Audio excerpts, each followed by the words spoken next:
والصلاة والسلام والتحية والإكرام على أفضل الموجودات العبد المؤيد والرسول المسدد المصطفى الأمجد المحمود الأحمد أعني أبا القاسم محمد اللهم صل على محمد وآل محمد وعلى روحه ونفسه وسحره ووصيه سيد الأتقياء والأصفياء مولى الموالي إمام المتقين علي بن أبي طالب اللهم صل على محمد وآل محمد وعلى أوصيائه لا سيما بقية الله في الأرضين روحي وأرواح العالمين لتراب مقدمه الزنا واللعنة الدائمة على أعدائهم أجمعين من الآن إلى قيام يوم الدين. أما بعد فقد قال الله الحكيم في كتابه الكريم بسم الله الرحمن الرحيم الحمد لله رب العالمين صدق الله العلي العظيم. صلوات اللهم صل على محمد وآل محمد. عزیزان گرامی، میں نے ام الکتاب کے عنوان سے سورہ فاتحہ کی تفسیر کو اس نشر کا موضوع قرار دیا. سلسلے کی تیسری مجلس سے میں نے جو آپ کی خدمت میں ابھی تک مطالب پیش کیے اعجاز قرآن سے متعلق تھے. قرآن ایک زندہ معجزہ اور تدوین قرآن کے حوالے سے کچھ مطالب پیش کیے کہ سرور کائنات نے خود ہی قرآن جمع کیا. اس کی ایک دلیل یہ ہے کہ شیعہ مکتب فکر میں فقہ جعفری میں سورہ فاتحہ کے بعد مکمل سورہ پڑھنا واجب ہے. دیگر مذاہب میں دیگر فقہ میں مکمل سورہ پڑھنا واجب نہیں، چند آیات پڑھ لو کافی ہے. ہمارے یہاں مکمل سورہ پڑھنا، سورہ فاتحہ کے بعد مکمل سورہ پڑھنا واجب ہے. اگر کوئی سورہ نامکمل ہوتا تو پھر ائمہ علیہ السلام بتا دیتے یہ سورہ نہ پڑھنا، یہ نامکمل ہے. لیکن ائمہ علیہ السلام نے کبھی نہیں کہا کہ یہ سورہ نہ پڑھنا، وہ سورہ نہ پڑھنا. ہر سورہ مکمل ہے. عزیزان گرامی، قرآن کریم سرور کائنات نے اپنی زندگی میں جمع کیا اور بتایا کہ یہ زندہ معجزہ ہے. اور قرآن نے بڑے واضح الفاظ میں یہ فرما دیا اللہ سبحانہ و تعالیٰ نے کہ فَأْتُوا بِمِثْلِ هَذَا الْقُرْآنِ، تم اس قرآن جیسی ایک کتاب بنا رہا جس سے چاہو اپنی مدد کے لیے بلا رہا، لیکن تم اس قرآن جیسا، اس قرآن کی کتاب جیسا کوئی کتاب نہیں بنا سکتے. آپ کے خیال میں اس زمانے کے لوگوں نے کوشش نہیں کی ہوگی؟ سب نے کوشش کی کہ اس کتاب جیسی یہ کتاب لکھنی ہے. ہم رسول خدا معاذ اللہ انہیں شکست دے دیں گے، محمد کو شکست ہو جائے گی صلی اللہ علیہ وسلم. وہ کہتے ہیں، نام لیتے تھے، میں کہہ رہا ہوں رسول اللہ، وہ کہتے تھے نہیں شکست ہو جائے گی اگر ہم ایک کتاب بنا لیں قرآن جیسی. کوشش کرتے رہے. اللہ نے کہا میں آسان بنا دیتا ہوں.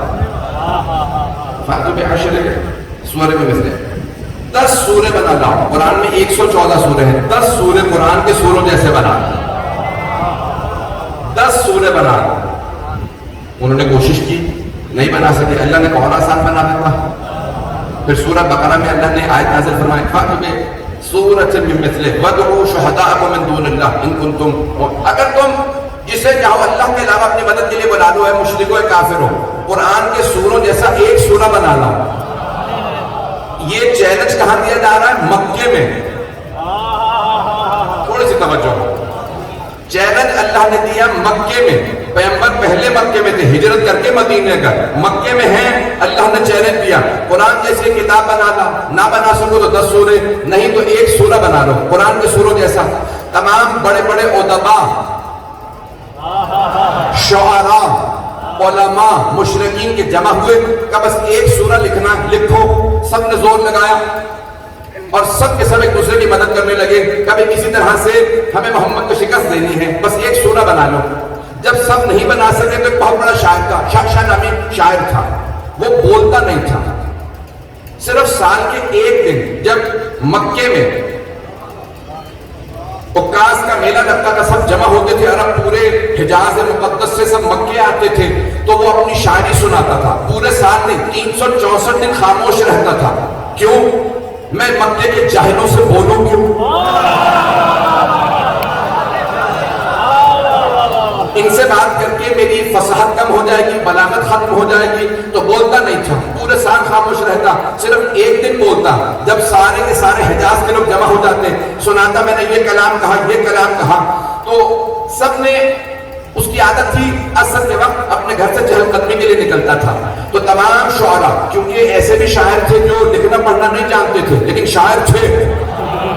اگر پہنچ رہا ہوں، ایک جملہ کہہ کے آگے بڑھوں گا. تو قرآن زندہ معجزہ، زندہ معجزہ. ہر زبان میں دو چیزیں ہوتی ہیں، نظم اور نثر. نظم شاعری، نثر یہ جو میں بول رہا ہوں، پوئمز اور پروز. یہی کتنی زبانوں میں ترجمہ کروں؟ تو نظم ہے اور نثر.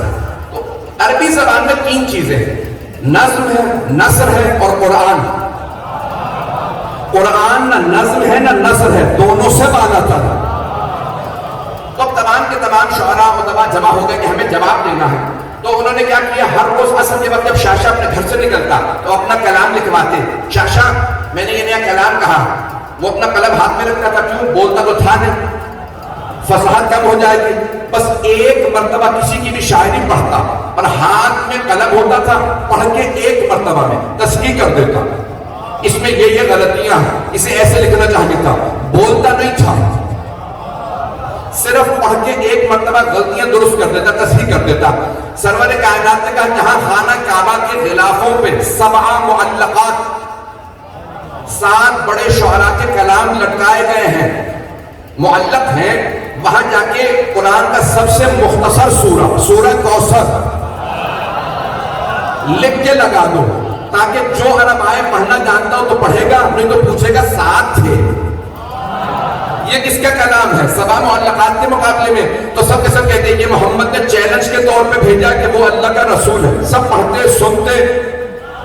بسم اللہ الرحمن الرحیم، انا اعطیناک الکوثر فصل لربک وانحر ان شانئک ھو الابتر.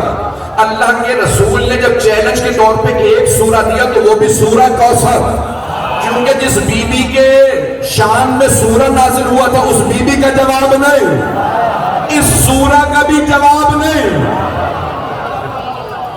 چلتے رہیے گا. ایک مرتبہ جناب سرور کائنات نے کہا یہ سورہ لکھ کے لگا دو خانہ کعبہ کے اندر. کچھ لوگوں نے کہا یہ اتارو. ابو سفیان، عتبہ، شیبہ، ابو جہل سب جمع ہوئے اور کہا کہ بھئی ہمیں جواب چاہیے. انہوں نے سورہ اتارا اور شاہ کے پاس لے گئے. کچھ لوگوں نے اپنا کلام دکھایا. شاہ نے ایک مرتبہ قلم نکالا، تصحیح کی، آگے بڑھا. کسی دوسرے نے اپنا کلام دکھایا، یہاں تک ایک مرتبہ کسی نے سورہ کوثر سامنے رکھا. شاہ نے قلم اٹھایا، جلدی سے سورہ پڑھا. جب لکھنا چاہا تو کچھ لکھ نہیں سکا. اس نے دوبارہ سورہ کوثر کو پڑھا، دوبارہ سوچا اس میں غلطی نظر نہیں آ رہی. جب تیسری مرتبہ اس نے سورہ کوثر کو پڑھا تو پڑھنے کے فوراً بعد بول اٹھا جو بولتا نہیں تھا، ما ھذا من کلام البشر، یہ بشر کا کلام نہیں ہے، یہ ما فوق البشر کا کلام ہے، مجھے اس میں خطا نظر نہیں آ رہی. ایک مرتبہ ابو سفیان نے کہا کلام چھپا لو، شاہ کو جواب نہیں آ رہا. جب شاہ کو جواب نہیں آ رہا تو کسی سے جواب نہیں بنے گا. تو ابو سفیان سے سب نے کہا جب جواب محمد نے مانگا سورہ کا جواب دو، اب کیا کریں گے؟ کہا میرے گھر چلو. دارالندوہ میں اس کا گھر. کراچی کی زبان میں پنچایت کہتے ہیں. مجھے کسی نے کہا، میں کسی بچے سے پوچھ رہا تھا کہ اس کا ترجمہ کیا کہیں گے، پنچایت ہی کہتے ہیں جو آپ بتا رہے ہیں.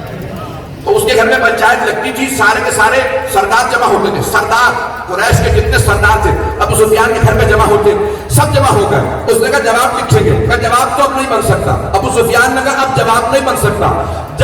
جب سب شعراء نے گھٹنے ٹیک دیے، محمد کا جواب نہیں ہے. تو ایک مرتبہ سب نے پوچھا ابو سفیان اب کیا کریں گے؟ کہ پھر محمد کو قتل کر دو.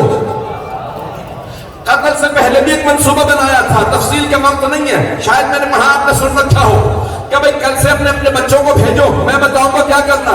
جب محمد گھر سے نکلے بچے انہیں پتھر مارے اور کہیں یہ مجنون ہے، تاکہ کوئی ان کا کلام نہ سنے، مجنون کی باتیں نہ سنے. شاعر کہا، مجنون کہا، جادوگر کہا. بھئی تین الزامات لگے پیغمبر پہ، یہ شاعر ہے، جادوگر ہے یا مجنون. بچوں نے پتھر مارے بچوں کو. خواتین سے کہا یہ جادوگر، خواتین جادوگروں سے ڈرتی تھی. مردوں سے کہا شاعر ہے. اس زمانے کے شاعر شرابی ہوتے تھے، بد کردار ہوتے تھے کہ ان کے قریب نہ جانا. اب تین الزامات لگا کے سارے مکے والوں کو پیغمبر سے دور کرنے کی کوشش کی گئی.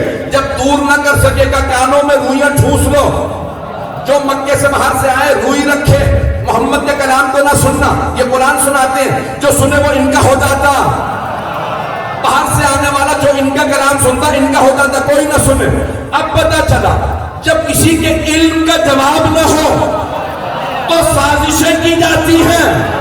ابھی بھی نہیں ہے لوگ، مجمع نہیں ہے میرے ساتھ. جب کسی کے حق کی مخالفت کی، انسان کے پاس حق کی کوئی جواب کوئی نہ ہو، انسان کے پاس جواب نہ ہو تو انسان تہمت لگاتا. عزاداری پہ بھی 3 تہمتیں لگی. بچوں کو دور کرنے کے لیے کہا گیا دیگ میں ڈال دیتے ہیں. خواتین سے کہا شام غریبہ میں نہ جانا. مردوں سے کہا علم نہ دیکھنا، نکاح ٹوٹ جائے.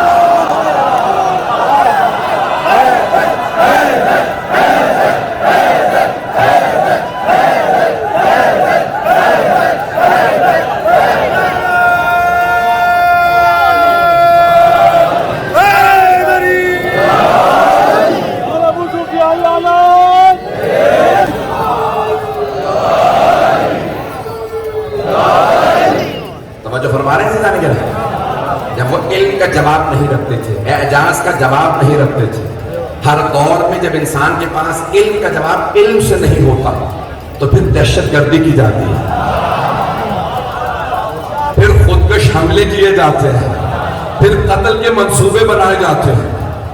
ایک روک کے جملہ پیش کر رہا ہوں. سرور کائنات کے ساتھ یہی ہوا، مولا کائنات کے ساتھ. خوارج تو سمجھتے ہیں ذرا، خارجی کو کس جمع ہے خوارج جمع ہوئے کہ علی کا جواب نہیں ہے، کیا کریں؟ کہ پھر علی کو مسجد میں قتل کر دیتے. خوارج جمع ہوئے، پیٹ تک داڑھیاں چھے، سجدوں کے نشان چھے، بہت زیادہ نمازیں روزے قرآن سب کچھ کرتے تھے.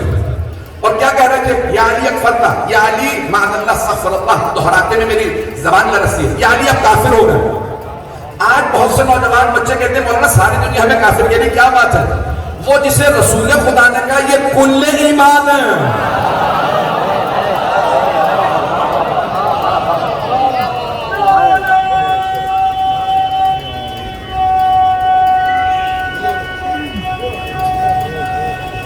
ماشاءاللہ حیدری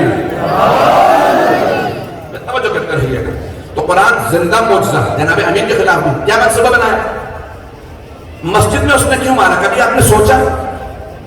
عبد الرحمن ابن ملجم اس ملعون نے غلاف کعبہ پکڑ کے قسم کھائی تھی مقدس رات میں ماروں گا، شب قدر مقدس جگہ پہ ماروں گا. اعمال کرنے کے بعد ماروں. کسے؟ مولا کائنات کو. کیوں؟ کیونکہ نیک کام کر رہا ہوں. اگر آج مسجدوں میں حملہ ہو، مجلسوں پہ حملہ ہو، مقدس عبادت پہ حملہ ہو، نہیں ہے لو تو سمجھ جائیے کوئی ابن ملجم کی نسل سے باقی ہے.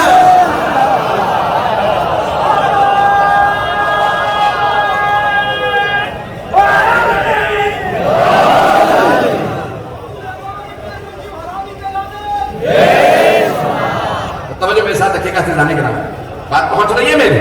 اب سرور کائنات نے کہا زندہ معجزہ ہے قرآن کریم. وہ علم کا جواب علم سے نہیں لا سکے. میں جو انجولی میں پڑھ رہا ہوں وہاں پہ حکمت میرا موضوع ہے، دین و حکمت، وہاں میں پیش کروں گا لیکن ایک اشارہ کر رہا ہوں. سارے کے سارے عرب ابو الحکم حکمت کا باپ کہتے تھے ابو جہل کو. نہیں ہے بہت کا زیادہ نہ کھلوائیے گا موضوع. ابو جہل، رسول خدا نے کہا ابو جہل، رسول خدا سے پہلے کسی نے کبھی اسے ابو جہل نہیں کہا تھا، نام تھا عمر، عین میم رے واو، کیونکہ عمر سے تشبیہ ہو جاتی تھی تو اس لیے آخر میں واو لگایا گیا تاکہ عمر اور عمر میں فرق رہے۔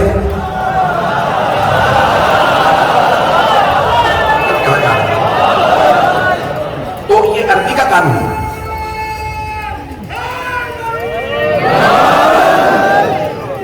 عربی کا قانون یہ ہے، بہت سے ہمارے لوگ پڑھتے ہیں عمرو، اگر لفظ غلط ہے، عمر ہے، عین میم رے واو، عمر ابن عبد ود، اس کا نام بھی عمر تھا، واو لگا دیتے ہیں تاکہ تفریق رہے، انسان کو دھوکہ نہ ہو کہ نام کیا۔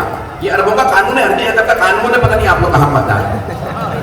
تو توجہ میرے ساتھ رہے گا، لیکن عمر اس کا نام تھا اور سردار تھا، قابل ترین آدمی تھا، سب اسے ابو الحکم کہتے تھے، حکمت کا باپ، دانائی کا باپ۔ رسول خدا نے کہا نہیں، یہ دانائی کا نہیں، جہالت کا باپ۔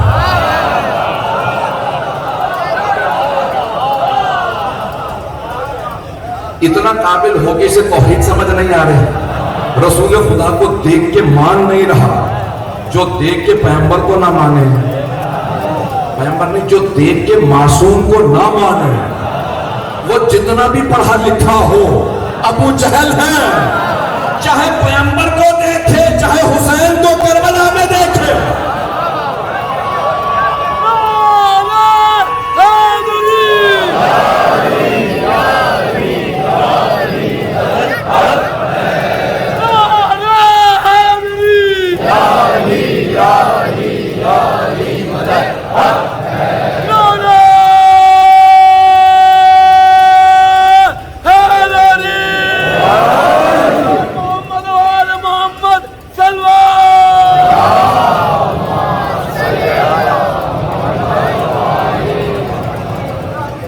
جو فرمانے ضیاء کرام، تو بڑے بڑے قابل افراد موجود تھے، لیکن انہیں قرآن سمجھ نہیں آیا، انہیں توحید سمجھ نہیں آئی، انہیں رسالت سمجھ نہیں آئی، انہیں امامت سمجھ نہیں آئی، انہیں ولایت سمجھ نہیں آئی۔ تو ایسے لوگوں کے لیے پیغمبر اسلام نے فرما دیا کتنے بھی قابل ہوں، کچھ لوگ پڑھے لکھے جاہل ہوتے ہیں، پڑھا لکھا تھا، پڑھا لکھا اس زمانے میں اگر یہ آج کی ڈگریاں ہوتی نا تو وہ پی ایچ ڈی ہوتا، اتنا قابل آدمی تھا ابو جہل، اتنا قابل تھا کہ آج پی ایچ ڈی ہوتا، سیاست میں ابو سفیان پی ایچ ڈی ہوتا، ایسے ایسے منصوبے رسول خدا کے خلاف لے کے آتا، لیکن حبیب خدا اپنے اس تبلیغ کے کام پہ کام کر رہے ہیں۔ ان ھذا القرآن یہدی للتی ہی اقوم، یہ قرآن بہترین راستے کی طرف ہدایت کرتا ہے، جو سب سے سیدھا راستہ ہے یہ اس کی طرف ہدایت کرتا ہے۔ سیدھے راستے کی خصوصیت یہ ہوتی ہے، سیدھے راستے کی، کہ اس پہ کوئی شارٹ کٹ نہیں جاتا، نہیں پہنچا سکا۔ دیکھیں شارٹ کٹ، اب اردو میں مجھے کوئی لفظ نہیں ملا صحیح، شارٹ کٹ سمجھتے ہیں تمام حضرات، انگریزی کا لفظ ہے، ایک راستہ کہیں جا رہا ہے تو آپ کہتے ہیں بھئی میں کہیں شارٹ کٹ لگا دوں، بیچ سے کوئی گلی نکال دوں، کوئی راستہ تلاش کر لوں، یہ راستہ ملا کم ہو جائے۔ شارٹ کٹ وہاں لگایا جاتا ہے جہاں سڑک ٹیڑھی ہو، سیدھی نہ ہو، لیکن سیدھے راستے پہ شارٹ کٹ نہیں جاتا۔ ہر وہ آدمی جو صراط مستقیم پہ شارٹ کٹ لگائے، سمجھ لو صراط مستقیم سے ہٹ گیا، نہیں پہنچا سکا، پھر بھی نہیں پہنچا سکا۔ جب سیدھا راستہ ہونا، کوئی پوچھے کہاں جانا، سیدھے راستے پہ راستہ پوچھنے کی ضرورت نہیں ہوتی، جانا کہاں، کہیں نہیں، سیدھے، تو مڑنا کہاں، مڑنا ہے ہی نہیں۔ سیدھے راستے پہ ہدایت کی ضرورت نہیں ہوتی۔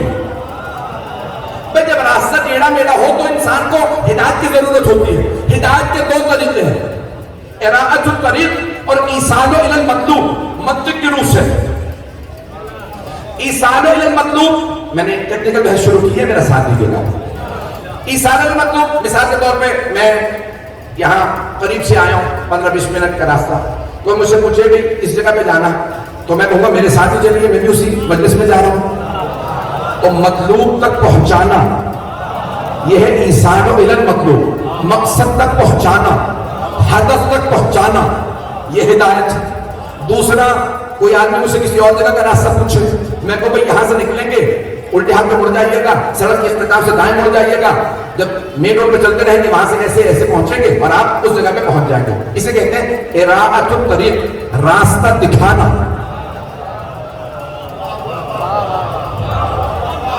پر ہدایت کے دو ہی طریقے ہیں، راستہ دکھانا یا مقصد تک پہنچانا۔ اور اگر سیدھا ہی راستہ ہو، نہ مقصد تک پہنچانا ضروری نہ راستہ دکھانا ضروری۔ کیوں؟ راستہ سیدھا لیکن وہ اتنا قریب ہے، اس نے دونوں کر دی۔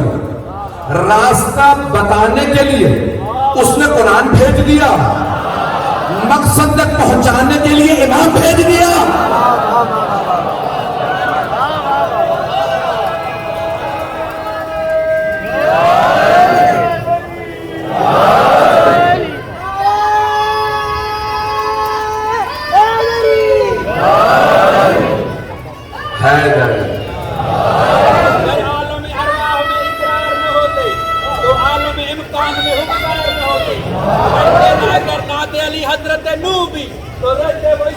کبھی اس پار نہ ہوتے، بچتے نہ ہلاکت سے محمد کے صحابی، گر میرے علی ان کے مددگار نہ ہوتے۔ اسلام تو بناتا ہے اندر سے بہادر، گر ہوتے مسلمان تو فرار نہ ہوتے۔ فقط میرے علی کو اس لیے کہ حیدر کے بنا یار کبھی جار نہ ہوتے۔ توجہ فرمانے نہ نہیں گرا تو مجھے اعجاز قرآن کو آج مکمل کرنا تھا تاکہ میں تفسیر کو شروع کر سکوں۔ رضوان گرامی، یہ قرآن زندہ معجزہ ہے، اور زندہ معجزہ دیکھیں نوجوانوں کے لیے، بچوں کے لیے پیش کر رہا ہوں صرف سادہ سے مثال۔ مجھے پورا یقین ہے جس طرح سے بچہ مجھے دیکھ رہا ہے میری ایک بات پہنچ رہی ہے۔ اگر کسی بچے کو، نوجوان کو کسی صدر کا، وزیر کا اللہ نہ کرے خط آ جائے، پہنچا پایا؟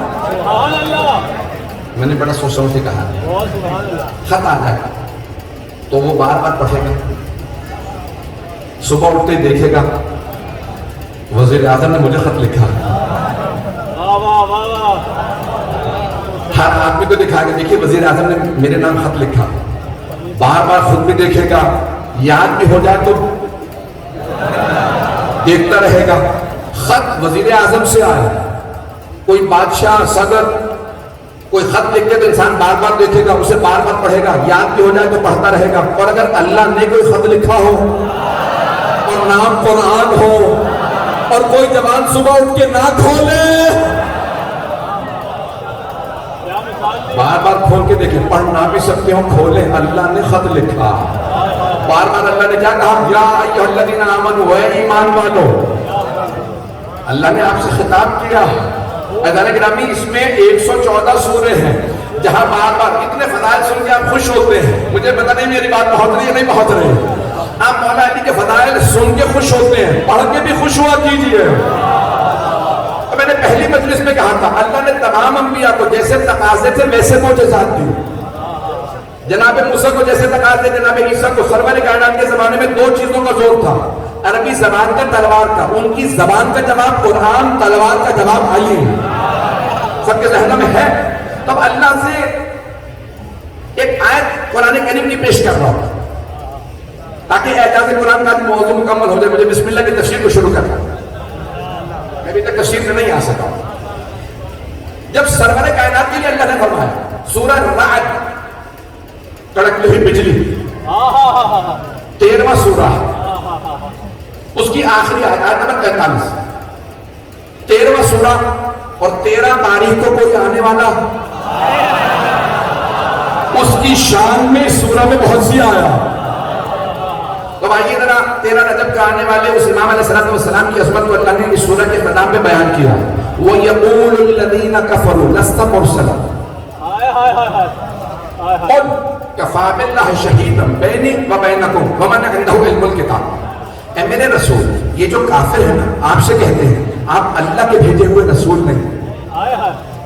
قرآن سنتے ہیں پھر بھی کہتے ہیں آپ کو اللہ نے نہیں بھیجا، آپ نے خود کہا کہ میں رسول ہوں۔ قل، ان کے جواب میں کہہ دیجیے کفا باللہ شہیدا بینی و بینکم ومن عندہ علم الکتاب، اے کافرو تمہارے اور میرے درمیان بس 2 گواہ کافی ہیں، اس بات پہ کہ میں اللہ کا رسول ہوں، بس 2 گواہ کافی ہیں، ایک خود اللہ فرما رہا، ایک میں کافی ہوں، دوسرا وہ جس کے پاس پوری کتاب کا علم ہے، اگر پہنچ جائے جس کے پاس پوری کتاب کا علم ہے۔ مسجد کوفہ مولا متقیان خطبہ دے رہے ہیں، خطبہ دیتے دیتے ایک آدمی وسط سے کھڑا ہو گیا کہ یا علی، قرآن کریم میں اللہ نے سینکڑوں آیات آپ کی شان میں نازل کی ہیں، یہ بتائیے ان تمام آیات میں آپ کو اپنی شان میں نازل ہونے والی کون سی آیت سب سے زیادہ پسند ہے؟ میرے مولا نے یہ نہیں فرمایا کل تک کی مہلت دے میں ذرا قرآن دوبارہ دوہرا لوں، یہ مجموعہ دیکھیں، اگر میں آپ میں سے بھی کسی سے کہوں نا آپ کو اپنی کون سی خوبی پسند ہے، تو آپ آدھا گھنٹہ 20 منٹ لے لیں گے سوچنے پہ کہ مجھ میں اتنی خوبیاں ہیں، کون سی خوبی سب سے زیادہ پسند ہے؟ ہم جو گنہگار ہیں، اور اگر کوئی ایسا ہو جس کے لیے پیغمبر نے فرمایا ہو کہ اگر سارے سمندر سیاہی بنا دیے جائیں، سارے درخت قلم بنا دیے جائیں، زمین سے آسمان کے فاصلے میں فضائل لکھے جائیں، جن لکھنے والے ہوں انسان گننے والے ہوں، تو سب کچھ ختم ہو جائے گا، میرے بھائی علی کے فضائل ختم نہیں ہوں گے، جن کے اتنے فضائل۔ ان مولا سے سوال کیا مولا آپ کو اپنی شان میں کون سی آیت سب سے زیادہ پسند؟ مولا نے یہ نہیں کہا کل تک کی مہلت دے، آدھا گھنٹہ دے قرآن سوچ لوں، اسی وقت فی البدی مولا نے فرمایا جتنی آیات میری شان میں آئی ہیں ان تمام آیات میں سے مجھے یہ آیت سب سے زیادہ پسند ہے۔ وَيَقُولُ الَّذِينَ كَفَرُوا لَسْتَ مُرْسَلًا قُلْ كَفَىٰ بِاللَّهِ شَهِيدًا بَيْنِي وَبَيْنَكُمْ وَمَنْ عِندَهُ عِلْمُ الْكِتَابِ، یہ رسول خدا سے جو اللہ نے خطاب کیا کہ آپ کے اور میرے درمیان ہے، کافروں کہہ دیجئے میرے حبیب آپ کے میرے درمیان بس 2 گواہ کافی، ایک اللہ، دوسرا وہ جس کے پاس پوری کتاب کا علم۔ کہا یعنی یہی آیت سب سے زیادہ پسند کیوں ہے؟ آپ نے فرمایا کیونکہ یہاں اللہ نے اپنے نام کے ساتھ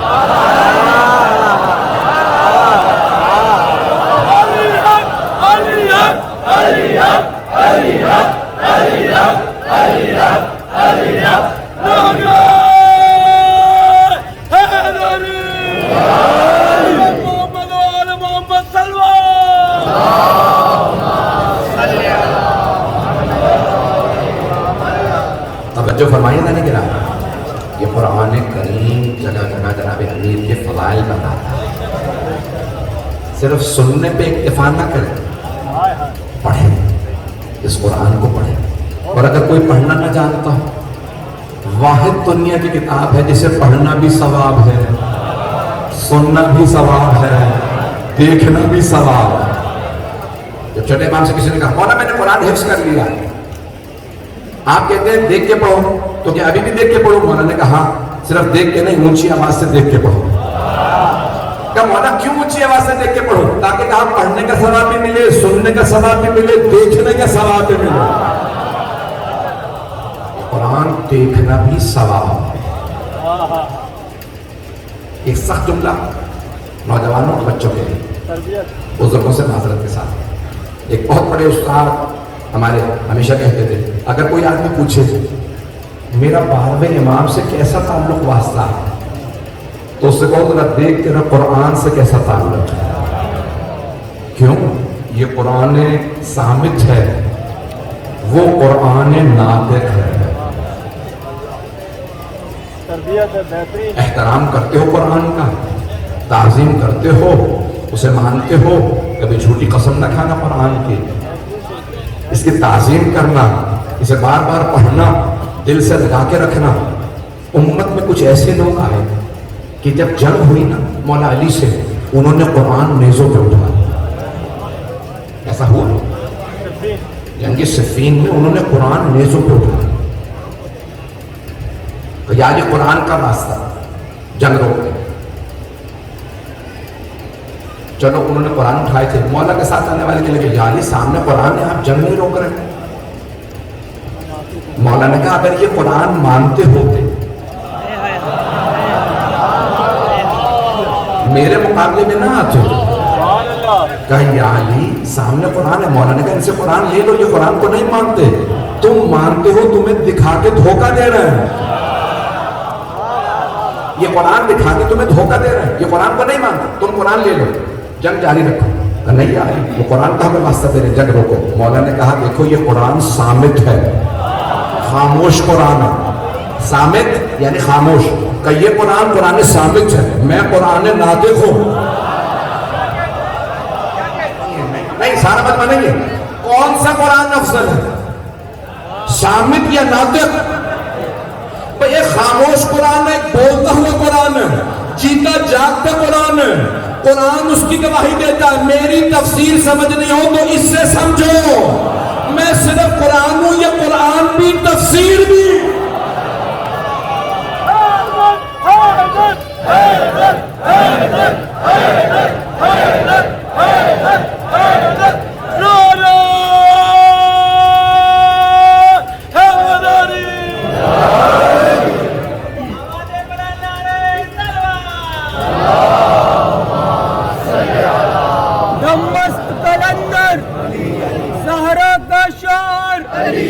زینب کا لہجہ, سجاد کا خطبہ, حسنین کا بابا, عباس کا نعرہ, ذرا زور سے بولو. پھولوں کی مہک میں, پھولوں کی چہک میں, نعرے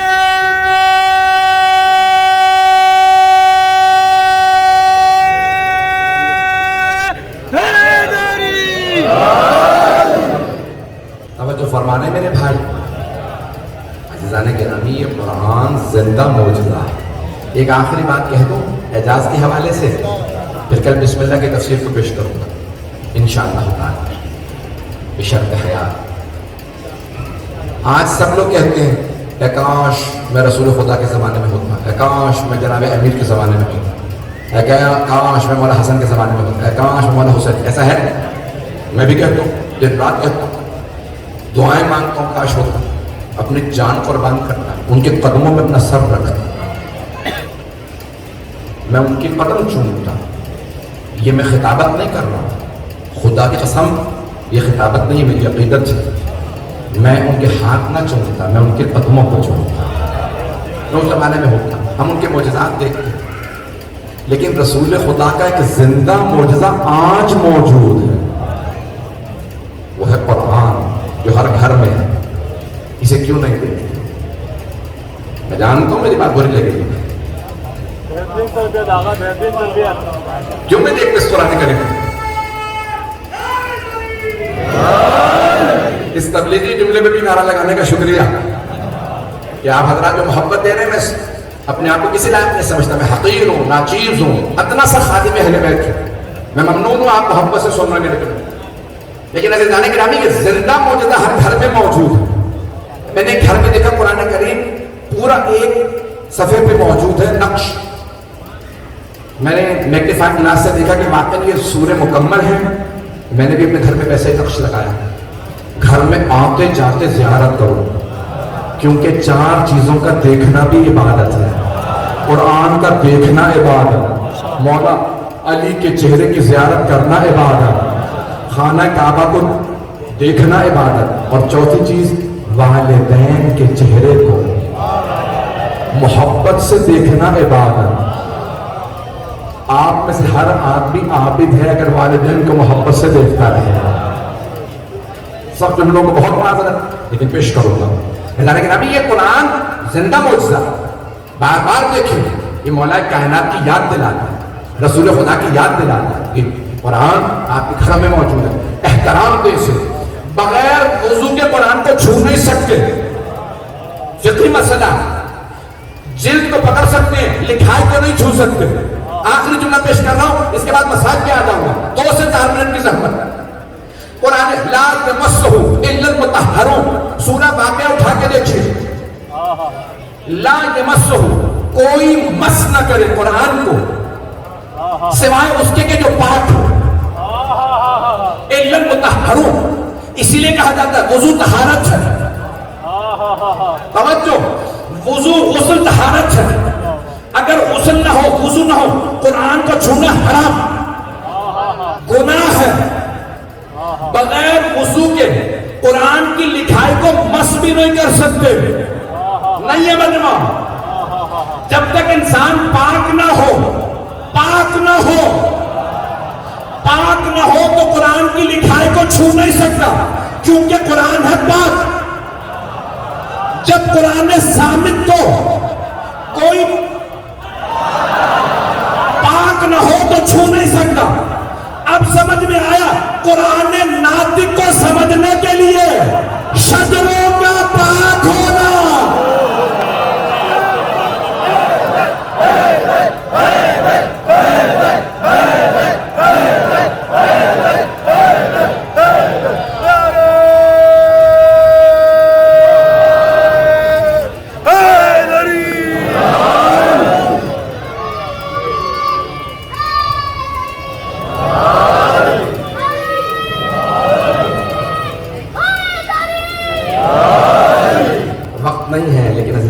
آپ نے غور فرمایا, یہ کیوں فرمایا سرور کائنات کہ یا علی کوئی بغض نہیں رکھے گا آپ کو سوائے اس کے اس کا شجرہ بیان لائق نہ ہو. عزیزان گرامی, یہ اسی لیے کہا جاتا ہے کردار پاک رکھیں تاکہ آل محمد سے قریب ہوں. دل پاک رکھیں, ان کی محبت دلوں میں آئے. اور اگر کوئی پاک نہیں تھا تو وہ آل محمد کے پاس نہیں آ سکتا. چند اچانک بارش کے چند قطرات آئے ہیں, پیش کر رہا ہوں. مساجد کی طرف جا رہا ہوں, یہ رحمت پروردگار, میں مساجد کی طرف جا رہا ہوں. لیکن اس سے پہلے جملہ کہنا چاہتا ہوں. میں نے جملہ چند برس پہلے جزویہ میں پیش کیا تھا, اسی پہ تمام کروں گا. تمام اس کو اپنے ذہن نشین کر لیں اس جملے کو کہ جناب سید الشہداء نے شب عاشور فرمایا, جو جانا چاہتا ہے چلا جائے, کوئی نہیں گیا. اور عصر میں فرمایا, جو آنا چاہتا ہے آ جائے. حل من ناصر یسوع ہے نا ذہنوں میں. علماء کہتے ہیں کہ کیا یہ تضاد ہے؟ معاذ اللہ کہ شب میں فرما رہے ہیں جو جانا چاہتا چلا گیا. اگر آپ نے بلانا ہی ہے مولا تو کیوں فرما رہے ہیں جو جانا چاہتا ہے چلا گیا؟ اور فرمائے اگر آپ نے بلانا تھا نا اصل میں تو کیوں کہہ رہے ہیں شب میں جو جانا چاہتا چلا جائے؟ تو مولا فرمائیں گے. مرحوم شیخ جعفر شوشتری نے اپنی کتاب مولا کے فضائل میں جو لکھی ہے 700 صفحے پہ, اس میں بیان کی. وہ کہتے ہیں مولا نے اپنوں میں شب عاشور فرمایا, جو جانا چاہتا ہے چلا جائے, کوئی نہیں گیا. اپنوں میں کیوں؟ کیونکہ قیامت تک اللہ, انبیاء, ملائکہ اور مومنین جو میرے ساتھ شہید ہوں گے ان پہ سلام بھیجیں گے. کوئی ایسا نہ ہو جو سلام لائق نہ ہو تو وہ چلا جائے. اور اصل میں اپنے دشمنوں میں فرمایا, جو آنا چاہتا ہے آ جائے, کوئی نہیں آیا. کیوں؟ مولانا کہ ایسا نہ ہو کہ ان دشمنوں میں کوئی ایسا رہ جائے جو لعنت لائق نہ ہو. کیوں؟ قیامت تک تمام دشمنان حسین کے اللہ, اس کا رسول, تمام فرشتے, تمام ملائکہ, مؤمنین, متقین, صالحین سب لعنت بھیجتے رہے. تو دشمنان امام حسین علیہ السلام کے سارے دشمنوں پہ لعنت ہے. تو جانے کے نام مولا حسین نے کہا جو آنا چاہتا ہے کوئی نہیں آیا. تو مولا یہ سمجھا رہے ہیں میرے والوں میں کوئی برا نہیں ہوتا تو چلا جاتا, میرے دشمنوں میں کوئی اچھا نہیں ہے ہوتا تو آ جاتا. بس بس پہنچ گئے حضرات. تو مولا حسین نے اس انداز سے فرمایا جو آنا چاہتا. اب ایک ایسی ہستی تھی جو مولا کے پاس نہیں تھی, لیکن مولا اپنے علم امامت سے جانتا. نام ہے حضرت حر. حضرت حر یزیدی لشکر میں تھے, عمر سعد کے ساتھ. عمر سعد بہت ہی ملعون انسان تھا, بلکہ انسان ہی نہیں تھا, درندہ تھا. میں بہت معذرت چاہوں گا, سرکاری شروع ہو چکی ہے, مکمل کر لوں مسائل. میں بھی آپ کے ساتھ ہی بیٹھا ہوں, بس میرے بھائی مولا آپ سب لوگوں کو سلامت رکھیں.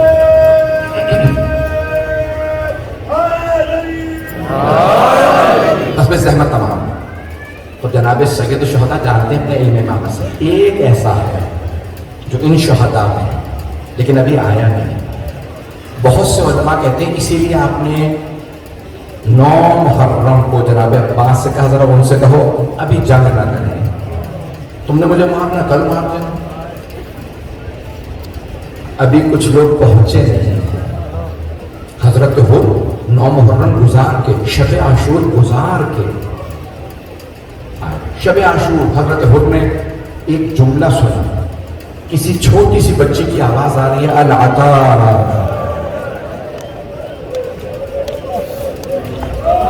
العطا, ہائے پیاس ہائے پیاس. لیکن اب جس میں انسانیت ہوگی وہ خود بخود حسینی بن جائے. بس حضرت حر نے سنا بچوں کے رونے کی آواز آ رہی. کیا کیا؟ عمر سعد کے خیمے میں گئے. بس ایک سوال کیا, اے عمر سعد اتنا بتا دے کیا واقعاً کل جنگ ہوگی؟ عمر سعد نے کہا ہر ایسی جنگ ہوگی کہ ان کے سر کاٹ دیے جائیں گے, ان کے بازو تن سے جدا کر دیے جائیں گے, ہم لاشیں پامال کر دیں گے. بس حضرت حر نے یہ سنا, جواب نہیں دیا, خیمے سے باہر آ گئے. جب باہر آئے تو جناب حر کا بدن لرز رہا تھا. ایک آدمی آیا تھا حر, اگر کوئی مجھ سے پوچھتا نا کہ لشکر یزید میں سب سے بہادر کون ہے تو میں تیرا نام لیتا. تو 72 سے ڈر گیا. یہ بھوکے پیاسے ہیں, انہوں نے کچھ نہیں کھایا, ان کے پاس پانی نہیں, یہ لڑ نہیں پائیں گے. ہماری فوج بہت بڑی ہے, کام کیوں رہا ہے؟ تو جناب حر کی آنکھوں سے آنسو بہنے لگے. کہا مجھے ان 72 سے ڈر نہیں لگتا, مجھے حضرت فاطمہ سے بہت ڈر لگتا, میں جناب زہرا سے بہت ڈر لگتا. ایسا نہ ہو کہ بیوی کی بددعا میں لگ جائے. یہ بیوی کے بچے تڑپ رہے ہیں, یہ آل فاطمہ ہے جو پیاس ہے.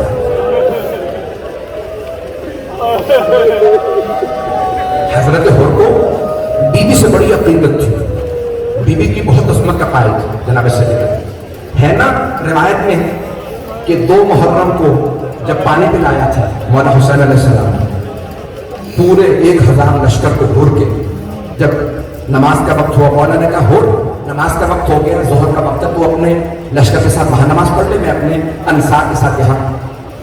تو جناب حر نے ایک مرتبہ مولا حسین علیہ السلام کو دیکھا, حسین آپ کے ہوتے ہو میں نماز پڑھاؤں گا, ہم سب آپ کے پیچھے نماز پڑھیں.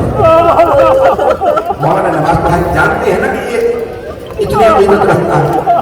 نماز پڑھائی مولا نے, اپنے زلجنا پہ سوار ہوئے, جیسے ہی لجام فرس میں ہاتھ ڈالا حر آگے بڑھے اور امام حسین کے گھوڑے کے لگام میں ہاتھ ڈالا. کہا حسین میں جانے نہیں دوں گا, مجھے عبید اللہ بن زیاد نے بھیجا گرفتار کرنے کے. تو مولا نے مرتبہ جناب حر کو دیکھا, کہا لین کلام کا یہ شخص, حر آرام سے بات کر, تو اکیلا ہے, میرے ساتھ میری بہن ہے. اور پھر دوسرا جملہ کہا سکلت تو امک, تیری ماں تیرے غم میں بیٹھے, تو جانتا نہیں تو نے کس کا راستہ روکا. کچھ دیر تک حضرت حر مولا حسین کو دیکھتے رہے, اور جانتے کیا فرمایا؟ ایک مرتبہ دیکھنے کے بعد کہا حسین اگر پورے عراق میں مجھ سے کسی نے میری ماں کا نام لیا ہوتا میں اسے یہی جملہ پلٹا دیتا, لیکن میں کیا کروں, آپ کی ماں فاطمہ, آپ فاطمہ کے لال ہیں. علماء نے بڑی بحث کی کہ مولا علیہ السلام جانتے ہیں کہ یہ شہداء میں ہے, یہ میرا ساتھ دے گا, تو پھر کیوں کہا تیری ماں تیرے غم میں بیٹھی؟ کہا مولا نے اسی لیے کہا تاکہ حضرت حر کو سوچنے پہ مجبور کرنا. جب حر نے سنا نا اپنی ماں کا نام تو فوراً سوچنے لگے, کہوں حسین سے آپ کی ماں؟ کہا نہیں, یہ تو فاطمہ کے لال ہے. 2 محرم کو سوچنا شروع کیا, 9 محرم تک سوچتے رہے. اب 9 محرم کو فیصلہ کیا میں یزید کے ساتھ نہیں رہوں گا, میں حسین کی طرف جاؤں گا. اب جب جانے لگے نا تو جناب حر اپنی آنکھوں میں آنسو بدن لرز رہا. اگر دیکھ سکتے دیکھیے گا, نہیں تو کربلا چلیے گا آنکھیں بند کر کے. ایک مرتبہ ایک آدمی نے کہا اپنا گھوڑا لے جا رہا ہے، جناب حر نے سوال کیا کہاں جا رہے ہو؟ اس نے کہا حر دیکھتے نہیں اتنی گرمی، میں گھوڑے کو پانی پلانے جا رہا ہوں۔ جناب حر نے کہا حر گھوڑے اور اونٹ پانی پی رہے ہیں، فاطمہ کی پوری نسل پیاس ہے، اور تو نے روکا تھا، تو حسین کا مجرم ہے۔ بس یہ کہنا تھا جناب حر کا، بس جناب حر کے آنسو بہنے لگے، تیزی سے چلنے لگے مولا حسین کے خیمے کی طرف۔ جیسے مولا حسین کی طرف بڑھے نا، جناب حر کا بیٹا علی بن حر، بھائی غلام، کچھ نے لکھا بھائی اور غلام، بیٹے نے پوچھا بابا کہاں جا رہے ہیں؟ کہا بیٹا میں جہنم سے نکل کے جنت میں جا رہا ہوں، جنت حسین کے پاس ہے۔ کہا بابا جنت میں تنہا جا رہے ہیں؟ کہا بیٹا چلنا چاہتے ہو تو میرے ساتھ جنت چلو۔ جب جانے لگے نا تو اچانک جناب حر نے روکا، اب ضرور میری طرف دیکھیے گا۔ جناب حر نے بیٹے سے کہا بیٹا میرے ہاتھوں کو باندھ۔ کہا بابا کیوں؟ کہا ان ہاتھوں نے حسین کی سواری کی لگام میں ہاتھ ڈالا، یہ ہاتھ مجرم ہے، رومال باندھا۔ کہا بیٹا میری آنکھوں میں پٹی باندھ۔ کہا بابا جان کیوں؟ کہا بیٹا ان آنکھوں نے حسین کو غضب سے دیکھا۔ پورے لشکر یزید پہ ایک ہستی کا بہت روک تھا، وہ ہے حضرت عباس۔ جیسے ہی حضرت حر کو آتا دیکھا، مولا حسین علیہ السلام نے آواز دی عباس مہمان آ رہا، آپ خود جائیے استقبال کیجیے۔ جناب حر کو آواز آئی کوئی ہستی آ رہا، آنکھوں پہ پٹی ہے، سوال کیا بیٹا کون آ رہا؟ کہا بابا عباس ابن علی آ رہا ہے۔ حضرت عباس کا بہت روک تھا، تو جناب حر نے فوراً کہا بیٹا عباس ابن علی کو بتا دو ہم جنگ کے لیے نہیں آ رہے، ہم توبہ کے لیے آ رہے ہیں۔ جناب عباس نے فرمایا حر میں استقبال کے لیے آ رہا ہوں۔ بس میں وقت تمام ہو گیا، 5 سے 7 منٹ کی زحمت ہو، سارے مجمع کی توجہ چاہیے، میرا آپ سے وعدہ ہر آنکھ میں آنسو آئے۔ جناب حر نے فوراً اپنے ذہن میں سوچا کہ پیاسا کنویں کے پاس نہیں آیا، کنواں پیاسے کے پاس آ گیا، حضرت عباس علیہ السلام۔ تو کیا کیا جناب عباس نے؟ فوراً ہاتھ کھولے، آنکھوں کی پٹی کھولی، جناب حر کا بازو پکڑا، کہا حر آنکھیں کھولو، سامنے مولا حسین۔ جناب حر نے اپنے آپ کو زمین پہ گرا دیا، قدموں کو چومنے لگے اور ایک سوال کیا۔ جیسے مولا حسین نے بازو پکڑے نا جناب حر کو اٹھایا، تو جناب حر نے بس ایک سوال کیا یا حسین حل من توبہ، کیا میری توبہ قبول ہو سکتی ہے؟ علماء کہتے ہیں کہ سوال مت آ رہا ہے کہ حضرت حر یہ سوچ رہے تھے کہ میرے توبہ کے دروازے بند ہو گئے، اب میری توبہ قبول نہیں ہو سکتی۔ اب میرا جملہ سننے کا، جانتے مولا حسین نے کیا فرمایا؟ مولا نے ایک مرتبہ جناب حر کو پکڑا، سیدھا کھڑا کیا، قدموں سے اٹھایا، سینے سے لگایا اور ایک جملہ کہا حر جا میں نے تجھے معاف کیا، حر میری ماں فاطمہ نے تجھے معاف کیا، حر میرے بابا علی مرتضیٰ نے تجھے معاف کیا، حر میرے نانا رسول خدا نے تجھے معاف کیا، حر میرے اللہ نے تجھے معاف کیا۔ اب ایک مرتبہ جناب حر نے مولا کی بارگاہ میں عرض کی، بس 5 سے 7 منٹ، کہا مولا آپ نے اگر مجھے معاف کر دیا ہے نا تو سب سے پہلے مجھے جنگ کی اجازت ہے۔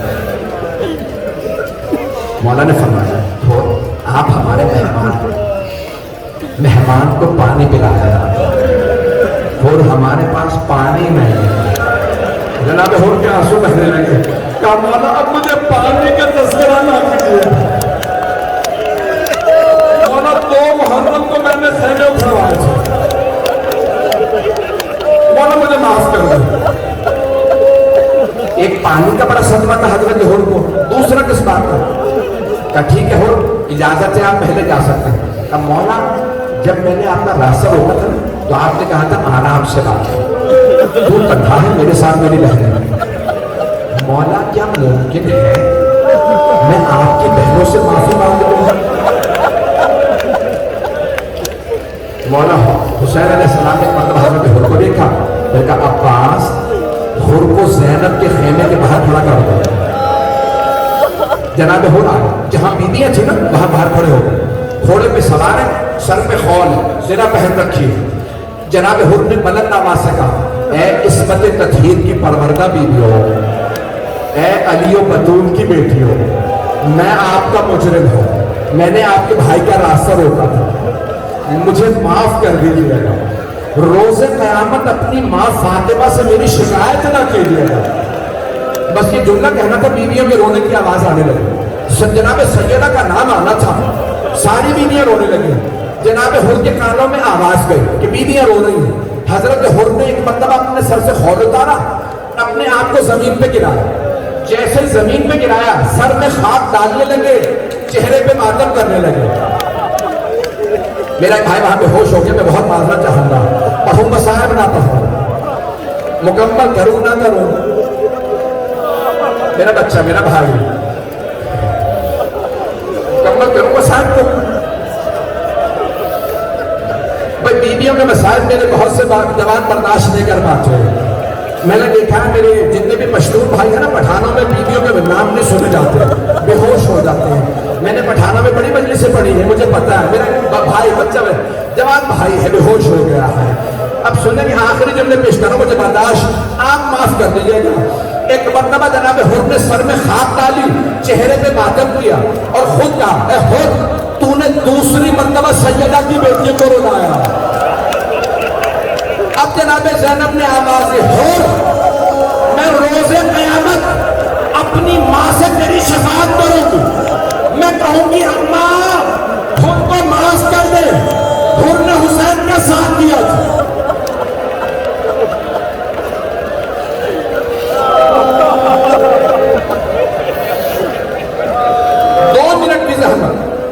جناب حر نے دیکھا اتنا بڑا لشکر ہے، پہلے فوراً کہا بیٹا آپ جائیے جنگ کیجیے، ایسا نہ ہو کہ مجھے مرتا دیکھے، آپ جنگ نہ کریں، حسین کا ساتھ چھوڑ دیں۔ ایک مرتبہ جناب حر نے کہا بیٹا آپ پہلے حملہ کریں۔ جناب حر کے بیٹے نے حملہ کیا، بیٹا بھوکا پیاسا نہیں تھا، وہ اس طرف سے آیا تھا، بڑا مقابلہ کیا جناب حر کے بیٹے نے، لیکن آخر اکیلا تھا، وہاں بہت بڑی فوج تھی، کچھ دیر لڑتا رہا، اچانک کسی ملعون نے جناب حر کے بیٹے کے سر میں گرز مارا، گرز کا لگنا تھا، بیٹے نے آواز دی بابا میری مدد کو آئیے، بابا میں گھوڑے سے گر گیا، جوان بیٹے کا لاشا تھا، جناب حر سے آواز سننے پہ برداشت نہیں ہوا، تیزی سے گھوڑے کو دوڑایا، جیسے ہی پہنچے دیکھا مولا حسین پہلے سے موجود ہے۔ جناب حر نے کہا مولا کیوں زحمت کی، مجھ غلام کا بیٹا ہے، لاشوں میں خود اٹھا لوں گا۔ مولا ہٹ جائیے، میں اپنے بیٹے کا لاشا خود اٹھا لوں گا، مولا زحمت نہ کیجیے۔ مولا حسین نے حضرت حر کو دیکھا، کہا حر ہٹ جا، میں لاشا اٹھاؤں گا۔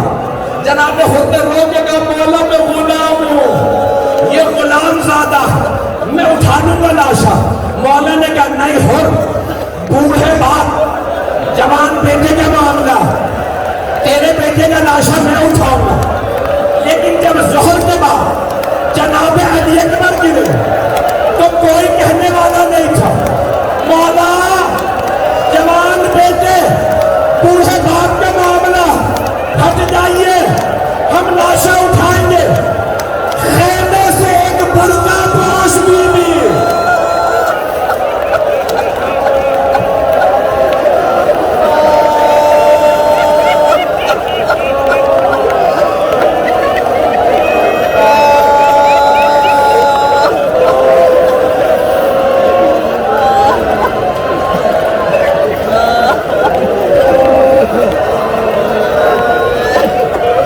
تو جملے کہو، میرا ایک اور بھاری حالت بری ہے، اب آپ برداشت نہیں کر پا رہے۔ ایک سوال کروں گا بس، ہاتھوں کو بلند کیجئے، جو حاجت ہے طلب کر لیجئے، سب ہاتھوں کو بلند کریں، میری طرف دیکھیے گا۔ ایک سوال ہے میرا آپ سے، یہ کتنے نوجوان یہاں پہ بے ہوش ہو گئے، کتنے پہ گر گئے ہیں لوگ، کتنے بزرگوں سے برداشت نہیں کر رہا، بس میرا ایک سوال ہے، آپ سب لوگوں نے مصائب صرف سنے ہیں، دیکھا کچھ نہیں ہے۔ مولا حسین نے کلیجے میں، جوان بیٹے کے کلیجے میں، نہیں بس